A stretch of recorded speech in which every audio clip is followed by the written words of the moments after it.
So, number one, when we make decisions and commitments as human beings, we tend to have a bias towards decisions that we've already made. This is a confirmation bias. So, to cancel a commitment would mean admitting to yourself, to the ego, right, that you are wrong. And consciously, and more importantly, subconsciously, people don't like to do that.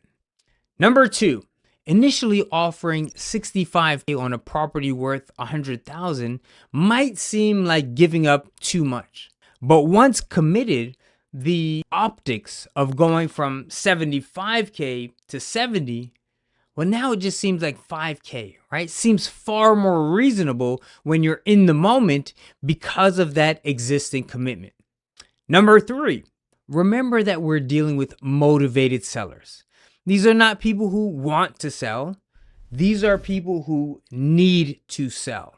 And for those of you, by the way, who think this is somehow predatory, you have to understand that we operate like a pawn shop, okay? Someone is in a distressed situation, and it's in their best interest to willingly sell their property at a discounted rate in exchange for a quick cash closing. And these aren't arbitrarily low offers, by the way. Okay, our calculations are based on market value and the ability to mitigate risk and still turn a profit. But bottom line here, motivated sellers are in a situation where they need help. Okay, they have a problem and they need it solved. But something interesting happens once they sign that purchase agreement. Despite not closing yet, the seller feels a sense of relief, like their problem is solved.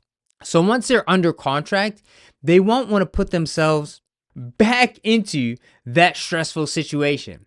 Which brings us to number four, okay? A bird in the hand is worth two in the bush. So with you, they have a guaranteed solution to their problem, even if it means being a little bit flexible on some of the terms. They can either agree with your changes, even if they don't fully love them, but they know that their problem will be solved. And they have already felt and oftentimes internalized that feeling of relief, right? They're making future plans. They're deciding how to spend the profits, and they're future projecting. They have that certainty.